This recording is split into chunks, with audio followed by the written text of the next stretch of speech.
Welcome, Joe and Jen. Hi. Hello. Hey, it's good to be back and doing this. This was like a second take, but yeah, so we have been doing these Habits of Healthy Leaders, a series of 10 episodes, and talked a little bit of introduction and talked about habits and have been working through the 7 habits. And so today we come to our final episode on habit 7. So kind of exciting. They're in order, but that doesn't mean that 7 is not important. And so habit 7 of healthy leaders is healthy leaders embrace and dispense grace. And so I'm looking forward to talking about this today. Yeah, this will be a good one. So, let's just dive in because we're using this G word. And, I run in a lot of Lutheran circles where this is a big word and an important word. And I find that most people still have no clue what it means. So, how do you define the word grace and why do you think this is important at all for leaders?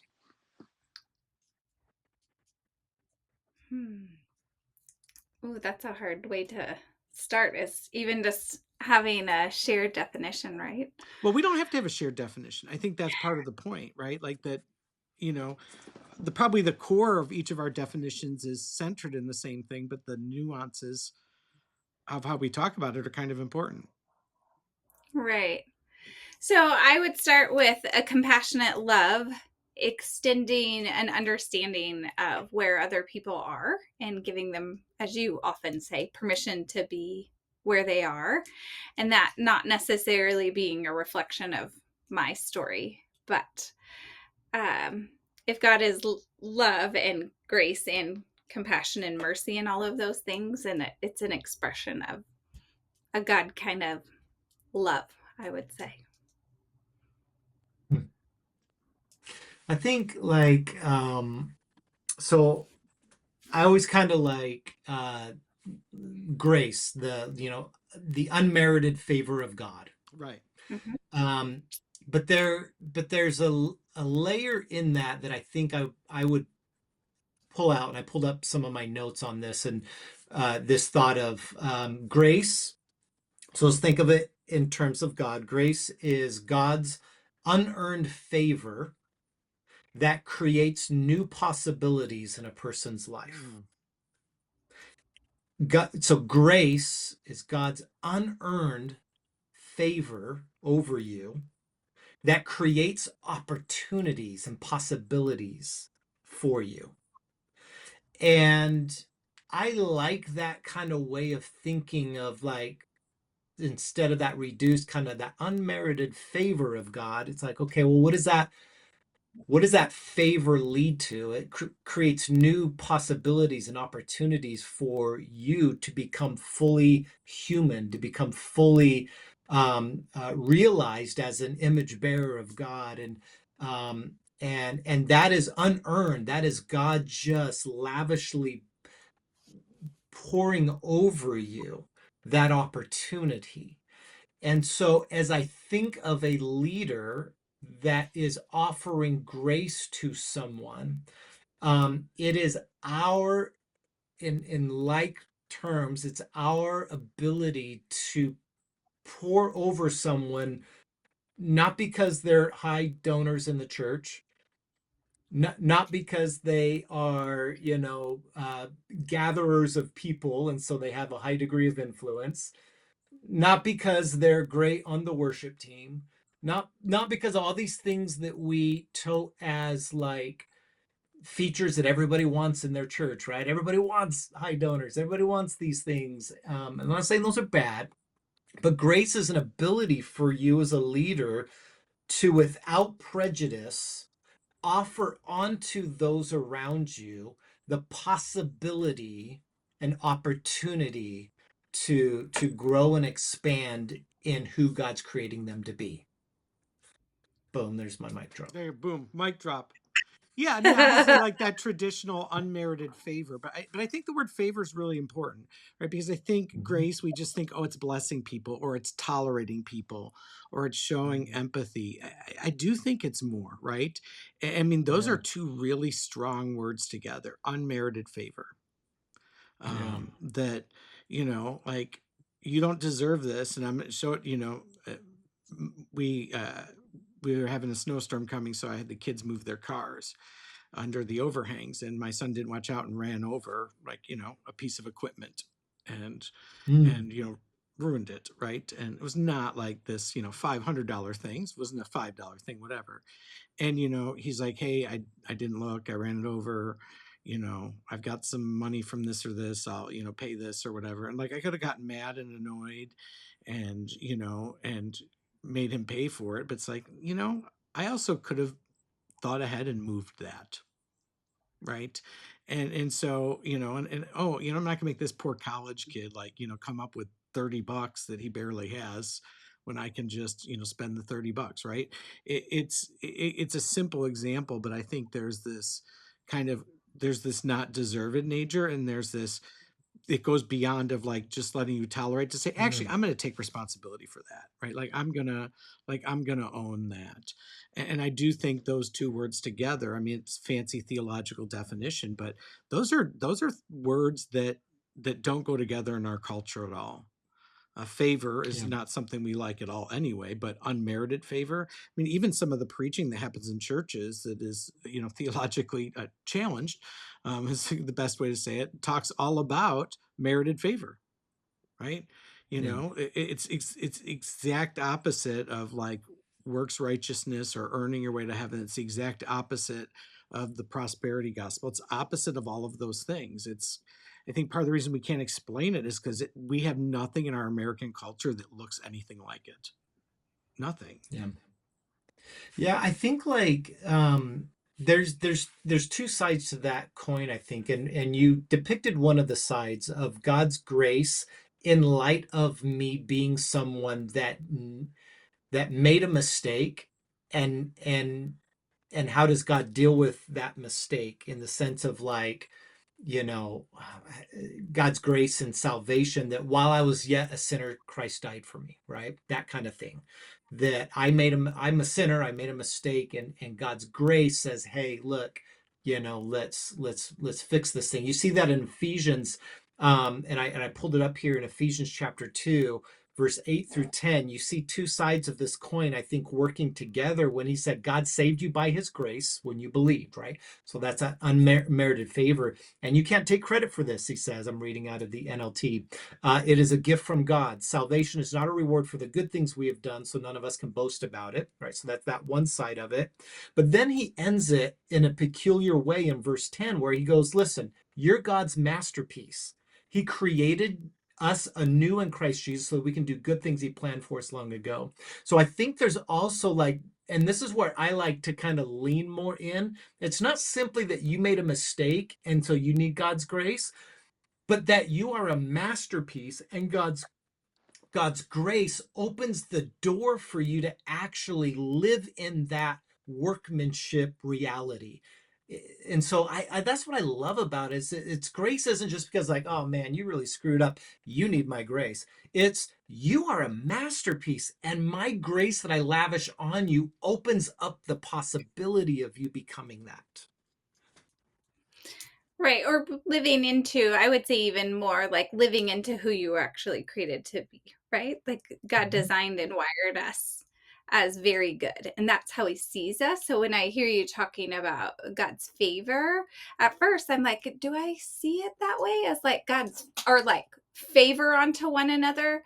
But the way the language I would use around it is that when I look at someone, do I see and the way that I'm engaging with them as God's masterpiece, like you're saying, as you are by nature image bearer of God, and to rather than whatever the behavior is that's annoying me and focusing on that.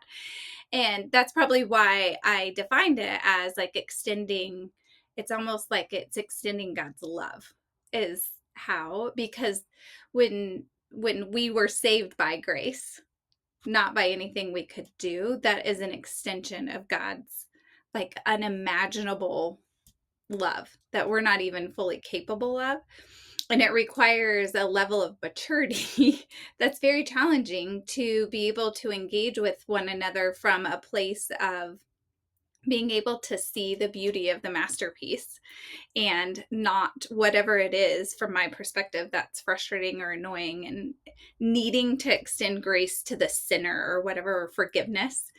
That it's just a different way of um, yeah, engaging with one another, to where there's making space for and having permission to live out of the flesh, because I guess the expectation that people will, and having, so for an example, the whole range of emotions, right? When one of the things I have to extend grace to people often is when they're behaving out of emotion. Like, for example, last week we traveled to California, and most of the time there were 13 to 17 people with us. 10 of those were teenagers. There's lots of big emotions, lots of opinions, lots of a lot of things. And one of the adults that I had just met on this trip that chose to travel with us, because her daughter is friends with our daughter and they wanted to come with us on Thanksgiving. Um, and she whispered to me when we were on the beach, she said something like, "You have a lot of grace and patience, more than most people do." And I only mention this because what I've actually learned is other people's emotions have nothing to do with me, and that I can maintain this state of shalom even when that teenager and that teenager and that teen, or that adult, they're acting crazy. And really, a lot of what causes the need to extend grace is just these different levels of emotions. um, and so for me, being able to practically extend grace to others, it has a lot to do with me being able to, that self-knowledge that we've talked about before, and noticing in my own body and being able to regulate in my own self, that I can notice behaviors in other people without them being a reflection of where I'm at, or needing to um, change my state, which is not always done well. But at least what this person saw of me last week also didn't see other parts of, like, "Hey, kid, get out of the swimming pool" by the seventh time. That, there wasn't always patience and grace extended. But yeah, so for me, there's a lot of emotional maturity that's required to live out God's kind of love in our humanness, I guess, is what I'm rambling on about. Well, and going back to something Joe said, like this idea of being a masterpiece, I think grace doesn't require a response, but it should elicit one, right? Like when people show grace to me, like I don't have to respond in that, or when I experience God's grace, but I ought to, right? Like I ought to double down on that relationship, or be like, I am just so thankful for Jesus in this. I'm going to live differently because I got grace where I didn't deserve it. I think, kind of shifting the conversation a little bit, like obviously, dispensing grace, I think, is sometimes for leaders, certainly for me, much easier than embracing it. And so this is important language, right? Dispense and embrace grace. And a lot of what we've talked about so far is understanding grace and dispensing it. But most leaders struggle to embrace grace for themselves. How have you wrestled with that? We've got three performers here. Like, I mean, not true Enneagram performers, but three people who care deeply about doing well and right. Yeah. So for me, one is forgiving myself. So one of our mutual friends that three of us have asked me at one point if I've forgiven the younger version of who I was, Mm. which is a huge thing that we do need to be able to extend forgiveness to ourselves as well. And for me, being somebody who has unrealistic expectations sometimes of self and others, to unlearn that tendency and have, like I was saying, like just an expectation too, that I'm going to occasionally flip my lid. And when I do, just have the maturity to go and relationally repair and be like, "You know what? I lost my cool. Will you forgive me?" And so embracing that for me would be unlearning unrealistic expectations and extending forgiveness, I would say, to myself. And it has been challenging. Hmm. Um, I think if I'm being honest, this is an area of growth I need to work in. I don't know that I have a lot to offer in the sense of like how we can do this well because I don't do it well. I still don't do it well. Um, I hold things too closely. Mistakes I've made, I still beat myself up, of when you said, forgive the younger you, like that made me think, I'm like, oh, okay, I gotta That maybe, sounds I awful, gotta, by the way. I mean, I know it's I know it important and yeah, good, but that just sounds does awful. sound awful, right? But that's I why gotta, having people like this that like you all, it was Nate who said that to me, Yeah, and I figured having right away. It's a yeah. very cerebral five thing to say, but anyway. But for me, there's a lot of freedom in having safe spaces. What's helped me have healing in this and grow towards this is having people like you two in my life who give permission for me to not be perfect, because that's the expectation. Like, well, I do, like, I respond to my child and this child and perfectly every time. Like, that's not even realistic. And so when I do mess up or I do have a situation, a lot of times what I'm wanting to process is like an insecurity or like replaying something in my head that I just can't let go of. And yeah, just having a space where that's safe to do that and be authentically human. Um, and having other people speak into it and over it, and yeah, you messed up, or hey, you're being a little too hard on yourself, or whatever it is, to just quiet the nonsense that goes on in my brain. yeah, I think like um, the, I have people in my life that definitely push me in that direction. My ability to actually let it go, though, is where the like disconnect is, and like how I don't know how to do that well to where it's actually I'm resolved and I'm not just like faking it, but I'm Mm, actually at peace with my own shortcomings and how that's played out on other people and ways I've done it poorly that I just, I go, I'll never forget that because I never want to make that mistake again. And there's something to like that's, you know, you don't want to make a mistake again. But there's a sense of like not beating myself up over it. Like that's, I don't know. That's hard. That's hard. And so if maybe, someone's watching this and they struggle with it too, like it's hard. And so I don't know. I don't know because offering grace, I get it. I get it intellectually that I need to forgive myself. I get it scripturally. I get the concept, but to actually work out those emotions, that's a whole other beast altogether for me. So I don't know, Marcus, where do you think?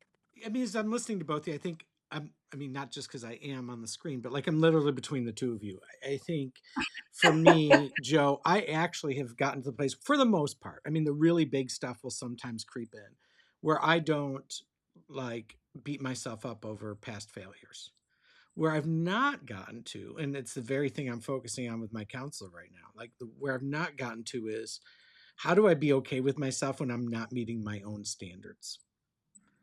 And right. that's where for me I think the work is that I'm doing right now, right? It has always been easier to give other people grace, right? Like I can find all sorts of reasons for empathy. I can all find all sorts of love that transcends it, right? I mean, love covers a multitude of sins, right? I mean, I can look at them the way that Jesus looks at them. I just don't do that very well for myself. And again, I think that's most leaders. And I think, that's part of American culture and American Christianity. And I think it's the dark side to being, I don't want to use the word driven, but a dark side to being a leader, right? Is that there is always kind of this never enoughness that comes with it. And so, um, I think the older I get, the easier that gets. Like the more that you fail, the more that you screw up, the more that you have broken relationships, the more that your kids get older and you start to see yourself and you do all of those things. I do think it gets easier. I would never describe it as easy. I just think it gets easier. It's like, sometimes it's like, I've got so many things going on. I don't have time to remember that mistake. Do you remember when you did? No, I do not remember when I did that. I'm sorry I did that, Yeah. but I don't remember that I did that.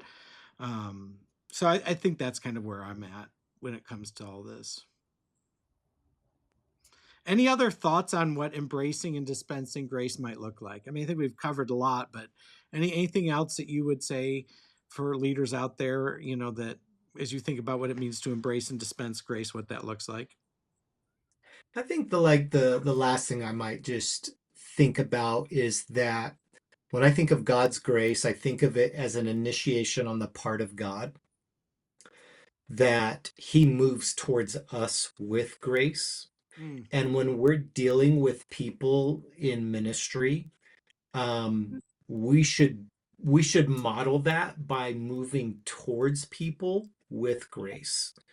And sometimes, like, like, even you've been married a long time, you'll understand, like, sometimes I don't, I'm going to hold my ground until they come to me. You get this kind of like, plant your feet, you don't want to move because you feel offended by something. But just to remember, like, grace moves towards us, and so we should offer that towards people. We should be the ones moving towards people as leaders with grace. And so, dispensing grace, it's not easy because we want to feel hurt. We want to sit in our hurt sometimes a little longer than we should.